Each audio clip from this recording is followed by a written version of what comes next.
Hello and welcome to Agency Acquisitions and Exits. I'm your host, Peter Lang. Today, we welcome Justin Christianson. His agency, Conversion Fanatics, sold to Chicago-based Fusion 92. He built it with the intention to sell it.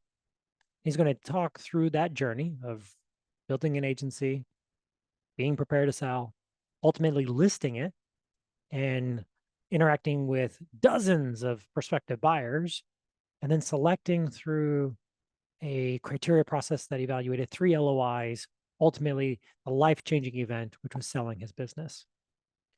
Justin shares a whole host of critical details you need to think about if you're in a similar place. So you don't want to miss it. So let's dive in. Justin, thank you so much for joining me. Yeah, thanks for having me, Peter. Give us some context, not the deal yet. Give us the agency journey you were on. You got a long time and some seasoned experiences just to even get to the transaction. So what'd that look like? Yeah, so I guess it's been about a decade. So we're at the time of recording this, I think we're celebrating our 10th birthday. So pretty close. My co-founder and I decided that not enough was being discussed about our particular vertical, and that was conversion rate optimization. That's my expertise and that's my knowledge base in marketing. So we said, what if we told people about it and started doing it for them? And so we each threw literally $750 in a bank account and said, let's go out and see what we can do. Just an idea. Like, it was so minimal that seems kind of weird, in hindsight, but, lots of stumbling blocks and coming into an industry and a solution that needed a lot of education. Fortunately, we were able to grow probably close to double, or high double to low triple digits almost year over year since the inception of the company. We're able to, really find a lot of efficiencies and everything in that market and create an amazing, product and team around that. And, we're fortunate enough to help, many incredible brands, all the way up, most people listening to this probably have seen our work and they don't even know it. Just because we were very fortunate to be in there. But yeah, we had a lot of stumbling blocks, a lot of roadblocks in there. But, at the end of the day, we were all about being super efficient and really just trying to do the best by our clients as possible. And then we'll figure out how to sell it from there. So we built the agency strictly on, let's create an amazing product and systems and processes, and then we can figure out how to sell it. And that's what we did. And we just continued to go out there and pound the pavement. And then we knew, founding the agency, that we at some point wanted an exit. We knew that we didn't want to expand our service line, and we wanted a place for our team to be able to thrive and grow and expand and have something more, career advancements and things that we might not necessarily be able to provide to them. So that led us to seeking out a partner. And yeah, I mean, that's kind of the gist of the story. Well, kudos to you. Not a lot of people go into it and think, I'm going to build something and sell it. A lot of agencies are created by accidental entrepreneurs who have a passion and an obsession. And you do have a passion and obsession. Like, your obsession for conversion rate optimization created the type of impact within the agency that made it useful and valuable from a potential buyer's perspective. Yeah, So I made a ton of money doing conversion rate optimization for myself long before I ever did it for anybody else. Yeah. And help us understand, when you said we were ready to start looking for a transaction or for that next phase, what did the kickoff with that look like with your co-founder? In terms of having the conversation to decide to list? Yeah, were you saying like, now it's time to list the website, we're going to go to market? Was that a planned date? You said once we get to the certain threshold of size and scale. Honestly, well, we started talking about it prior about 6 months. And timing just never really seemed right. And then we got into Q4, which is kind of our nut season when we work in for a lot of businesses. But, we work a lot heavily in e-com. So that's their Super Bowl, time frame. So we got really busy and just sidetracked on that whole journey. and wanted to see it out to fruition. And we were still growing, still doing what we had to do. So we decided January of 22, we officially listed. What did the agency look like when you listed? Employees, number of clients. What was the size of this thing? 25 employees, 60 clients, Yeah, something approaching 60 clients. So decent size. yeah, decent size. From the day you started saying we're going to list, you have to prep everything. What was that whole? Let's get the data room. Let's get the confidential information memorandum prepared. What did that whole process look like for you? So weirdly enough, we had all of our stuff done. Weirdly, really Weirdly doesn't weirdly. You're just that prepared though. That's not weird. I mean, for a lot of companies, they don't really understand. I mean, we had all our financials tightened up. We're kind of anomaly in the business world, I guess. We had no debt. We had super high profit margins. We had very minimal outlay other than employees. So it it was easy because we had all of our taxes done. We had all of our systems and processes documented. We had all of those things that people look for when you look for a due diligence kind of process, that we thought we had the majority of our ducks in a row. So it was easy when they asked us for the information and to prepare kind of that pro forma and do, the actual listing articles and start collecting some NDAs and doing that process. It was very easy for us to share, okay, here's our trailing 12 months, here's our latest report. And we made sure that our bookkeepers and everybody were on point. And then when we decided to list, we both mutually agreed that we would not have them wait on us for anything in the process. I didn't want us to be the holdup in any of the due diligence or any of the, the dating of who was going to be our next, suitor. So we were very proactive and kind of prepared the key team members on what that was going to look like.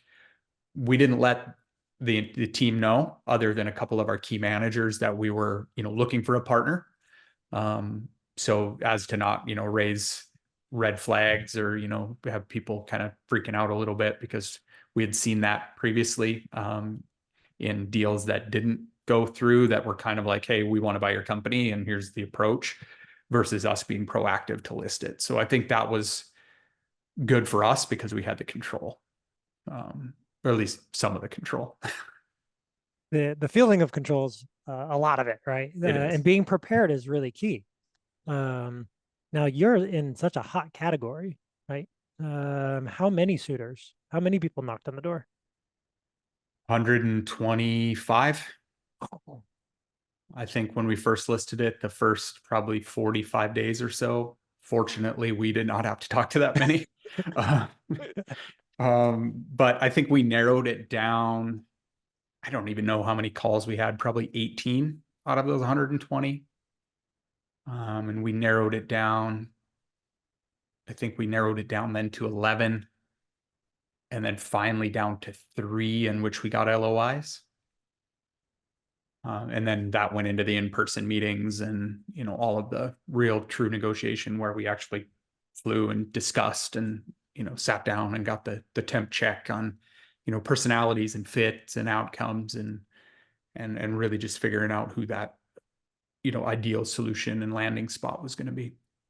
Did your expectation or criteria for buyer evolve through the conversations? Not really, because we knew it was going to probably be a larger agency. That was kind of our solution that we wanted. We figured it was going to have some private equity aspect to it, which it did. And all of the LOIs actually had that. And the majority of the ones that we talked to out of that 18 or so were all kind of private equity fund related, or supported. You're sponsored by, some level. So it didn't really evolve there, I don't think, too much. What we kind of thought, one of the people that we ultimately didn't go with was really, really heavily ecom focused on their parent agency. And that was one of the two we really kind of flip-flop between. And it was honestly probably the stronger offer. But ultimately we went with a lesser offer, because we felt the home was a little bit better where we landed. And liked the leadership and liked, the vision and the growth culture and everything there, even though it wasn't an ideal, perfect client fit, apples to apples. Mm. It was still something we could throw a lot of value add into. Was there a lot of variation in the types of offers you were getting, or was it pretty consistent across the board? Pretty consistent.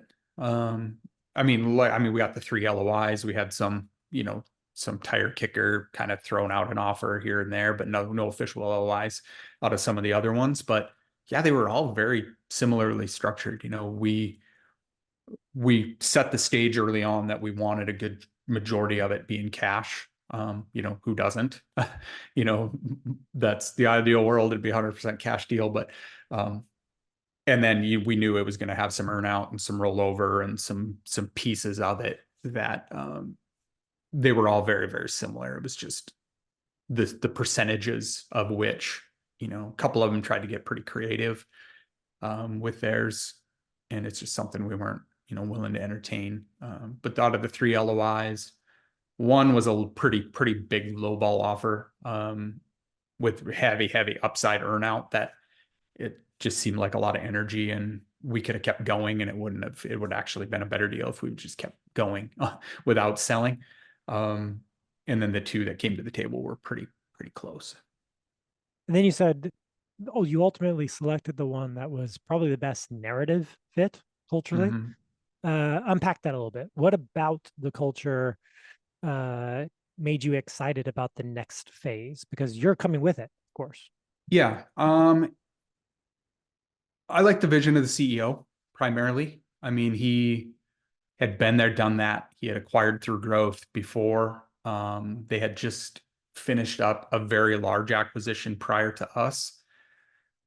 So they had kind of seen it and kind of been through the integration flows a little bit, and their clientele and their client base was something that I'd kind of strived to be a part of, so they had a very large upmarket opportunity for us to add a ton of value, and something that would be higher priced, I guess, so we could, do the value stack into that.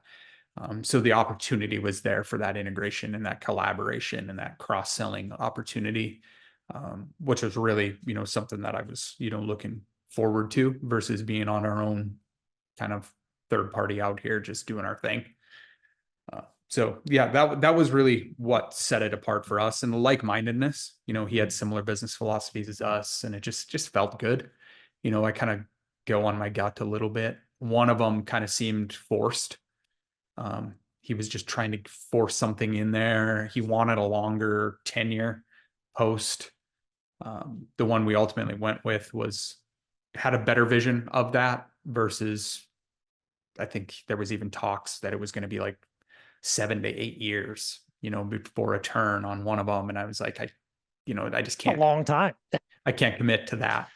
And then he started backpedaling and kind of hemming and hawing, and, he wasn't going to retrade. And then it was talks of retrade and, doing some different pieces in there. So it just started not feeling good either. And then the story stayed consistent with the one we ultimately went with. So no red flags went off or any of that kind of made us second guess it.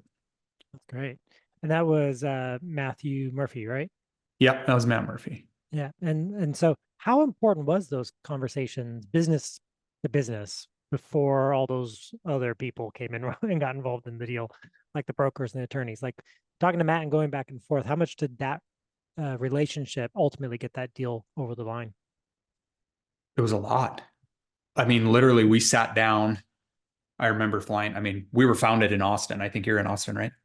Yeah. So we were founded in Austin. And Murphy's actually in Austin as well. And coincidentally, I don't know how this factored in, but even our private equity firm is actually in Austin. So it kind of was weird because I moved away from Austin to Arizona in 21. And it was my first time back in Austin since moving. So we actually met at our office that was not being used, pretty much empty. And then randomly, Manish, my co-founder, and I went to lunch right after our meeting where we verbally agreed to, accept the offer. And we met them. They were sitting at the table at that same restaurant, just randomly in Austin. Like we had no plans to go there. So It's very Austin. yeah, so it's like we randomly ran into the same group. So we sat at the table and we started talking about life and kids and family and business. And, it just got to be really friendly. Um, and the narrative there didn't change either. So that's when we really knew that we had a good spot. Um, so it was a lot of gut feeling and just having that consistency in the conversation, and they stuck to it from the beginning, all the way. That narrative has not changed. And they're savvy. You went into Yeah. the lion's den. They're confident deal makers. They have strong counsel. How did you build your deal team to support you to get through this transaction? So I mean, we had our broker, and then we used one of ultimately their recommended attorneys, which I absolutely love. He was amazing in this, and he's primarily just a mergers and acquisitions attorney.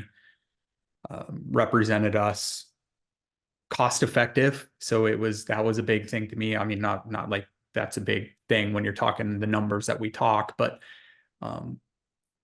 he wasn't out there trying to gouge us. He was just really felt like he had our best interest. Our CPAs, both collectively and then our separate CPAs, because we actually used separate different solutions. So we got a lot of cross advice that lined up in a lot of ways.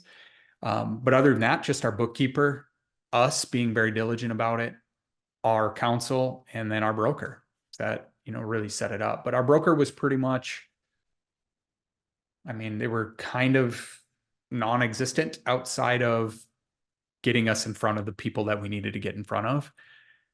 They weren't overly helpful in some of the post kind of like the due diligence pieces of it and really ultimately getting across the finish line. So that's one aspect that I would probably do different. But, at the end of the day, we got the deal done and we got, the terms, everybody made money, and, we got the terms that we wanted. So, I can't knock that too much. It's just in hindsight, that was a pretty bumpy kind of situation. Overall, just trying to navigate some of the unknowns and kind of the unexpecteds that we came about. Like one thing is like indemnity escrow. That was one thing I wasn't prepared for. For those that don't know what that is, I mean, basically the buyer holds back a bunch of money into escrow in case something, it's their insurance policy essentially. So when we were doing numbers and calculations and stuff, I wasn't factoring in that. Closing balance sheet was one that we kind of struggled with, and ultimately had to get some extra help on. Our broker helped their CFO and stuff helped, solidify that, but we had to go back and forth on that multiple times, and ultimately it was off anyway. So when we went to do our add backs and such, like whatever 90 days in post close, that had to be adjusted. So some money had to change hands there because we missed it. So that I would probably do a little bit different and make sure that we were a little more prepared for a couple of those things going into it. Yeah, the complexity around the deal, even if it's the leaser of the two that were complex, it's always kind of complicated because you're running a business at the same time you're doing the transaction, and it's a moving target. And so some of these things are going to say, hey, we got to have this be finite at close, but we can't do it at close. It's going to be 90 days after close. Yeah. And some of this is being uncovered in due diligence. What about the due diligence process did you didn't like, thought you could do better, or reverse due diligence on your side for the buyer? Really, I mean, our quality of earnings actually came out almost spot on. That helps. So, I mean, it's like we were telling them we had this retention number and we had this and this and this, and we had this run rate and all of this. And they're like, yeah, you guys are pretty dang close. I think we were off by like 30 days on what their, piece was. So I was like, okay, I guess we're in the ballpark. But I mean, one thing that I didn't realize is just how emotionally draining the process is. It is, I say it with much love, but it's the worst thing I think I've ever been through in business. It's the process of actually doing it while trying to simultaneously maintain growth on a company and still do your day to day and make sure, not to alert the troops, that the workers and everything until we knew that we had something solidified and we had a clear to close and all of that. But just the stress of that, I guess, what was it? We had a quick turn though. So we started in January, we closed in August. So it was relatively quick, but we were like 111 days, I think, of due diligence from LOI to close. So relatively quick in the business world, I guess. Some say it's quick, some say it took forever, but to us, it seemed like it absolutely took forever. So What came up? Because you talk about the stress of it. Periods, it can seem like the deal's not even moving. yeah, Uh, what did that look like for you? And did any, hey, this deal ain't gonna happen, Justin, any of those types of deal no, killing decisions? none of that conversation. Like it was, we knew it was going to happen. We just, the unknown of not hearing anything, or hey, we're waiting for the bank, or hey, we're waiting for this, or we're waiting, and that's the only update you get, instead of like, hey, and then they'll be like, oh yeah, we're going to plan on closing next Friday, or and then it gets pushed and you're like, seriously. So it's that anticipation, and you're ready, you've got your wire information ready, and you're gearing up to tell the team, you're doing all of this, but you're trying to wait for the right timing. And just that anticipation just builds up, as you're trying to get through it. And just thinking through what it's going to look like, and you're trying to sort your own personal financials and, you know, tax planning and all of the things that you're trying to do to figure out what it's going to look like post transaction. While All running the business. Yeah, while running the business at the same time. So that's the stressful aspect of it. And I just tell people, anybody that's asked me, is just be prepared for it to be overwhelmingly, the overwhelming pressure that you feel from it is just, it can't be described unless you've lived through it. I guess it's a different business pressure in a good way. I mean, obviously it's a good thing, but seeing it through to the other side. But yeah, overall, nothing really. One small retrade on due diligence. I mean, we just adjusted the numbers just slightly, because as you're trying to grow a business, and it drags on more and more, the numbers change as the new financials come in, and, the things might have to be shifted a little bit. So that's kind of the approach that we took to it, I guess. Do you remember what it felt to sign the LOI? That Do you it remember? felt to sign the LOI. Yeah. The Did it? LOI itself was a lot of excitement. It means that we had ended our search. We kind of knew what was next, meaning that we have a deal here. Like, it's start visioning your home, what it's going to look like after. So it's just a whole bunch of excitement going into that. And then kind of the reality sets in that you got a whole lot of paperwork to do. But that whole process, like I said, it was only I think it was 111 days. So it was more the waiting and the anticipation that led up to it. Hurry up and wait. Yeah, it was a lot of that, because like I said, we didn't want it to be waiting on us for anything. We wanted to be the person that if they asked for something, we got it to them, whether that be forecasts or schedules or, updated financials. And we had our bookkeeper in our pocket that we knew, like, hey, we're doing this. She knew what was going on. She was quick. Literally, she was updating and, balancing all of our books weekly. Sometimes she was pulling them daily towards the end, just to make sure that we had everything lined up. And that way we could just constantly give them updated financials. And if they asked for them, we had them, and they were all, balanced and, reconciled and all that fun stuff. Amazing. People don't understand that the most useful and important contribution to a deal is a bookkeeper. Yeah. It's not the accountants, lawyers, even the business owner, the bookkeeper, managing the chart of accounts and closing of the bank statements. All of that is so critical to getting the deal done. Yeah. Kudos to you for having a good one. Yeah. She was with us from almost day one. So she was just an outsourced bookkeeper that we had found and got referred to us by somebody early on in the business. And she just stuck with us. And yeah, she was a tremendous asset. She knew the business inside and out. So it was easy for her to be like, okay, we have this coming up and can you pull it? And she just knocked it out for us. What about your new role in the company factored into ultimately this being a good deal for you, besides the economics for the transaction itself?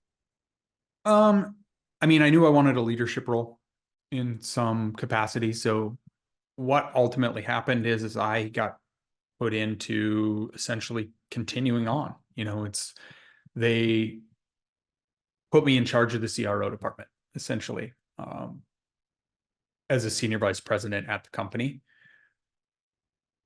So that factor was, I wanted a way to have an end date or an end solution there. Ultimately, I didn't know where I wanted to end up. Obviously, as entrepreneurs, we can't really stay in one spot very, very long. But we ultimately signed a 3-year agreement with an exit clause in there. So we were able to give like kind of 90-day transitionary period, which I'm currently in. I gave an early kind of notice there because I've essentially worked myself out of a job, for lack of better terms, because I've propped our team up and the people that I knew were going to ultimately be my successors. And I've been grooming that relationship and those processes for, a couple of years, really. So I had those key people in mind of what I was, and I was vocal with them about it. Like, hey, you're next in line for this.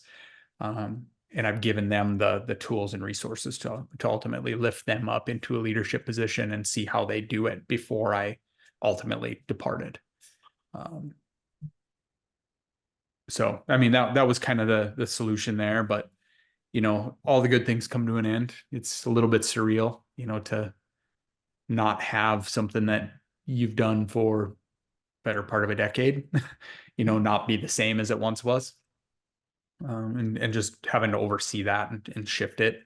My roles shifted a little bit. I was less in the day to day, and obviously I passed off things like accounting and legal and, even some, HR and some of those other pieces that I'd kind of overseen or had a piece in.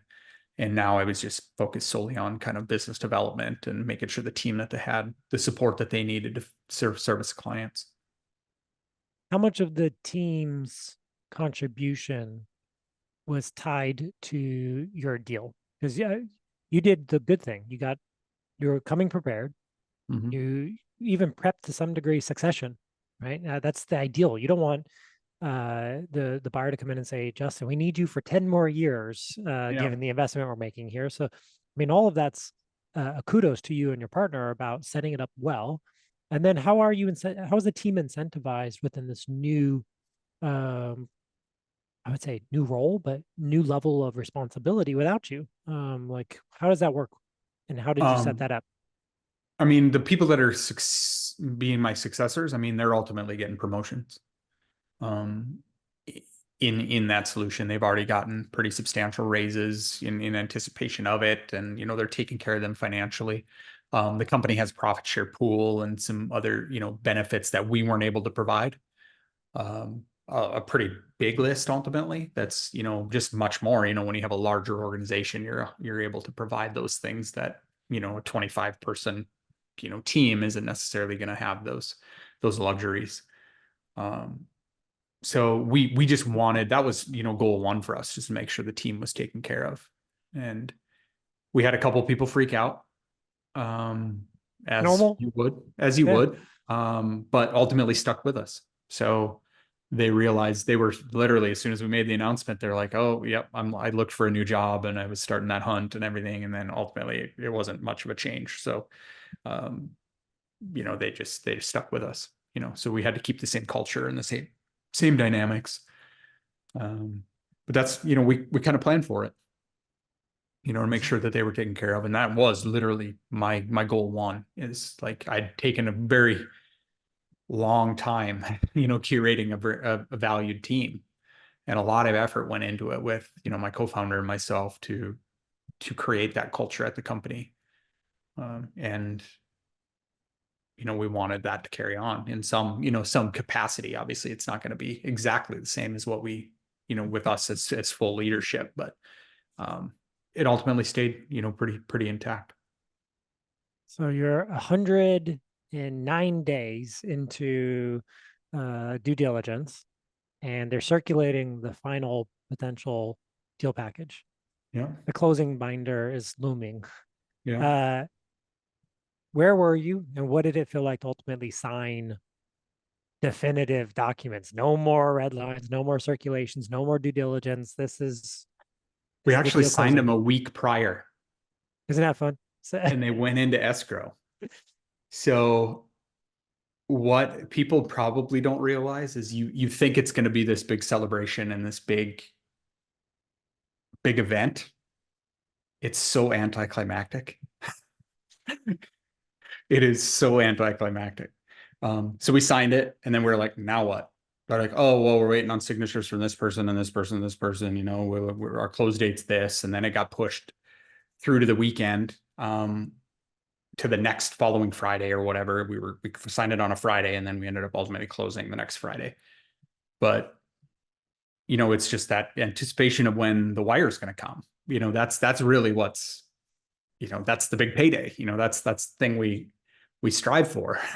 And that too was pretty anticlimactic. It seems really weird, but it's like, for those that haven't been through it, it's their attorney emails our attorney, and they basically give a thumbs up. It's like, are you guys good? Yeah, we're good. Okay, all signatures are in. Great. And then it's like, literally an email says, escrow's released, congratulations. And then we hit send on the wire. And that was it. Like, it was no like, oh, hey, congratulations, no, nothing, no like anything exciting. It was just like, okay, now what? What's the next thing? And to add just insult to total industry, just insult to injury on mine, my business partner got his wire that Friday. Mine didn't come through that Friday. So I'm wondering what the heck's going on. Like, I gave you all the right routing number. I gave you all of this stuff, and I'm calling, I'm trying to figure it out. It got returned. So it didn't get reposted. I had to go run through a different bank account or something. So I didn't get it till like the following Tuesday.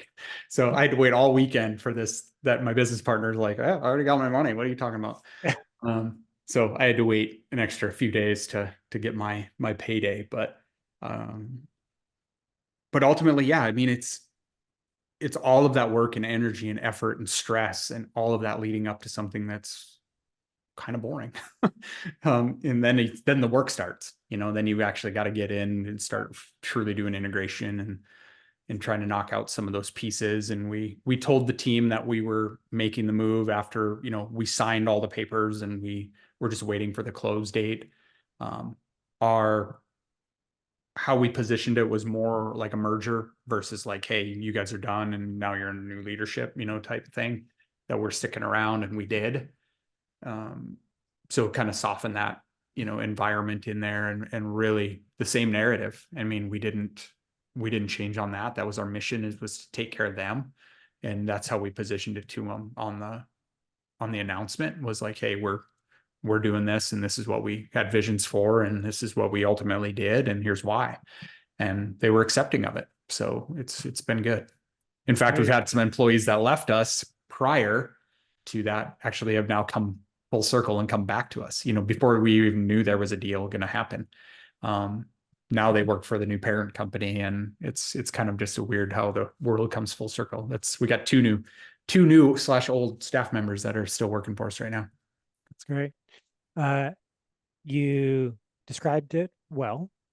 It can be anticlimactic, especially when you submit your signatures and they're held in escrow and they're released at a future date. So you're like, you're done, but you're not done. And you're not done until it's done. All those bits kind of make a single close date lose its luster. And then when it finally is done, you have a new job to some Yep. degree. You have a new boss and you have an integration or a minor integration. What did integration look like? Or what was the approach going to be? Um, I would say integration was bumpy, just for the grand scheme of it, because they were prepared, but not quite as prepared because they were doing a lot of tech rollover stuff internally, particularly in accounting and financials. So that was preceding any of our kind of integration. So it took a little bit longer and a little bit more effort to integrate. Um, and ultimately we lost a few clients because of it. Which well, actually we lost quite a few clients because of it, just because it was some miscommunication because they were still going through some integration on the larger acquisition, and some of those pieces didn't quite roll over. Um, but really it was just handing over billing and accounting was number one, and then making sure everybody was up on payroll. We got our new email addresses and new email signatures, but yeah, we were still operating, and we still continue to do because we have a lot of lead generation underneath our brand. So we're together, but we're separate. So we operate as, our parent company, but we still kind of operate as our name, collecting leads and on behalf of, the parent company. So, it was making all those little changes like the website, changing over the branding a little bit and adding some different team members and leadership in, and some communication flows and some other things. But then the operations side of it was pretty seamless. Just the hardest part was really just financials and just getting our invoicing system and everything talking, and all of, so we're not missing billings with clients. And that was really just the hard part. How was your, how did you acclimate entrepreneur, uh, you know, digital, now you're in a big system. Describe, and you mentioned that you're at the end of like potentially your tenure and contribution to the company. Why did that feel so different from what it felt like to be the entrepreneur running the business? And how did that ultimately lead to you saying, my time's come here? Um, I mean, it's different because we weren't very corporate, and I've never been a corporate guy. Like it's just never been anything in my 20 plus year career as a marketer. I've never been in that kind of real true heavy corporate marketing environment. So that was kind of a culture shock to me, in a lot more meetings to plan for meetings, and I'd worked with Fortune 500 and I've been through that kind of process. So I had a glimpse of it, but I was still a third party in control of what that outcome looked like. Um, so having a boss doesn't bother me. It was the first boss I've had, honestly, since 2005. But so that didn't really bother me so much. It was more that bureaucracy aspect of it that's hard to acclimate to. It's hard to adjust to, in that environment. But luckily, they kept it pretty loose and free, from that, because we're still virtual. In many aspects, they have a big office or several big offices, but um, ultimately, we had some freedom to be able to continue operating as we were operating. Just had to answer to some different solutions and on the integration. So um, that was ultimately what happened. And I just, I'm just not cut out for, true corporate life. But what led to me on my time is ultimately I wouldn't say it's really selfish at all, because I'm looking at it on my utilization as an employee, as a leader, and that continued to go down. So they were relying more on our team, uh, and I was doing less and less, outside of, what it was. So ultimately I just said, hey guys, I'm not being utilized to the fullest extent I should be. And I just don't think it's a good use of company resources ultimately.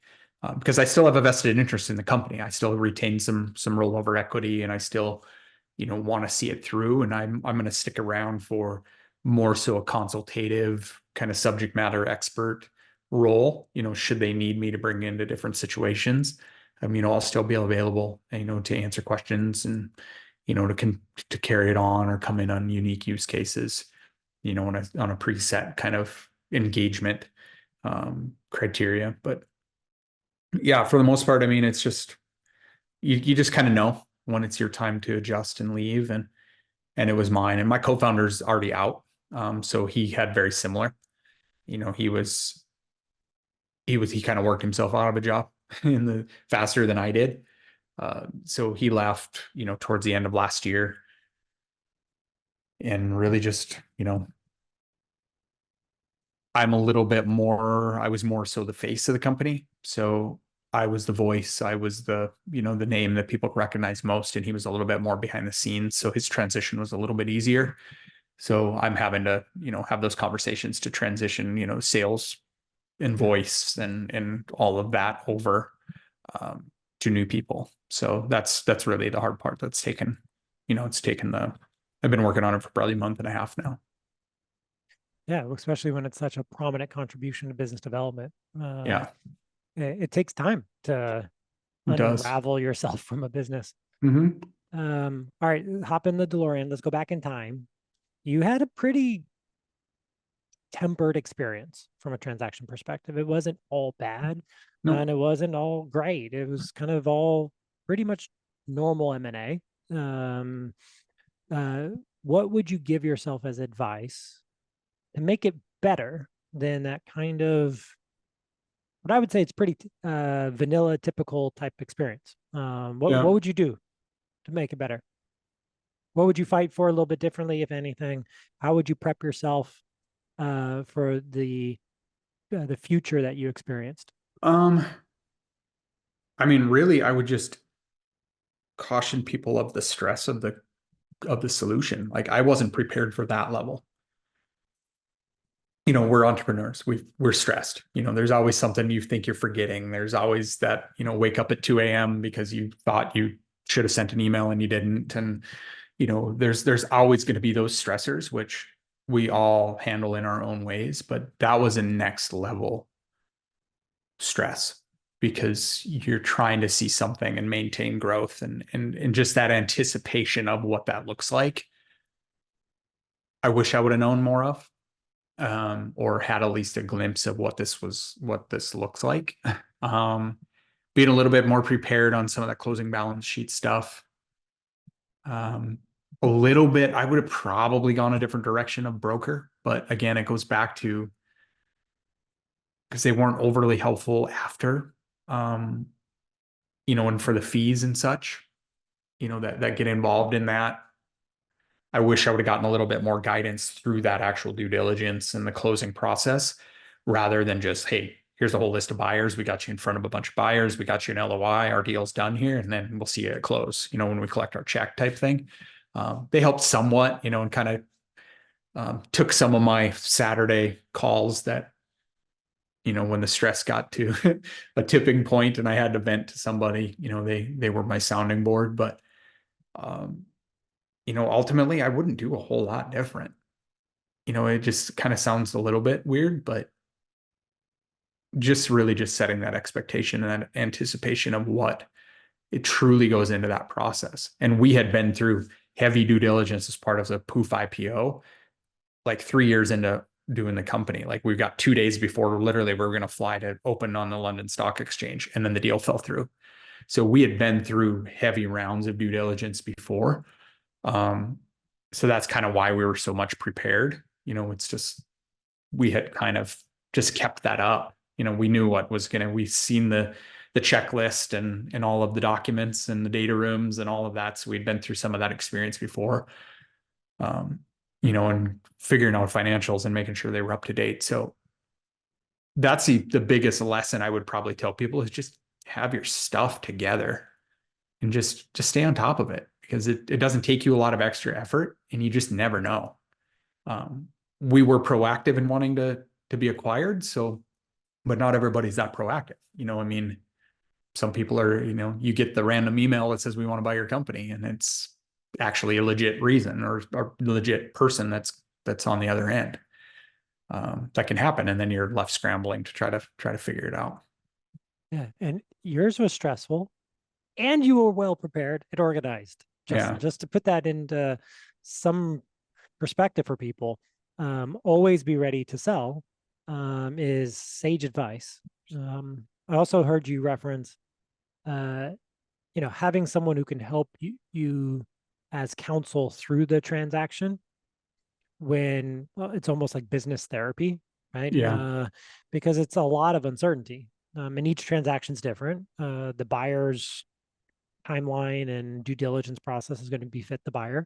And so having someone you can call on or having someone you can talk to through that process helps you keep sane. Well, you didn't turn really gray, Justin. No, You didn't age very much. So the good news is you survived it. I survived it. Uh, I'm still married, so we're good. and that's an important thing to keep during it, right? Good marriage, healthy business that's growing while trying to transact it. Yeah, I Um, mean, props to my wife too. She was my quote unquote punching bag for Vince a lot during it. And she supported me, from the stressful aspect of it too, because there was days where I wasn't sure I was going to make it, but um, it's a process for sure. I mean, I say I don't wish it on my worst enemy in one hand, but at the same time, it's like I think it's something that every business person needs to go through. Um, it's taught me tremendous lessons in just business and leadership and preparedness and just my thought process around how I approach business, on to bigger and better things, so how I approach even how I invest and how I do things. I ask questions differently, just because I've been through, and it wasn't a small transaction. So it was, it was life changing in one respect, but it was life changing in other respects, that I just mentioned. Yeah, it's the fastest professional development course you can take. Well, for sure. I would totally agree with that. And there isn't a single mergers and acquisitions book you can read that will tell you anything different. Like I've read many of them, and it's, the built to sells and all the things in the world, and nobody will prepare you for it, other than just the firsthand experience. And hopefully what I've shared today is at least a little bit helpful to somebody that, can think about it a little bit differently or have a little bit more expectation in what it's going to look like on that side. Justin, if someone's listening to this and says, "Whew, I'm kind of in the same position Justin was. I'm thinking about listing the site, or I'm in a transaction. I signed an LOI." If someone has questions, what's the best place for them to reach out to you? Just LinkedIn probably is the best place, or even Facebook socials. You can email me direct. Just Justin D. Christianson at gmail.com is my personal email. I'm an open book. So if I've actually had this conversation with a couple different people to be like, oh, I'm in an agency mastermind, and one of the members is like, I got approached and we got an LOI, and like, what should I expect? And I walked him through everything and asked him a bunch of questions and just kind of guided him a little bit. So I'm pretty free with my time and knowledge, and willing to help and share as long as it can help somebody else.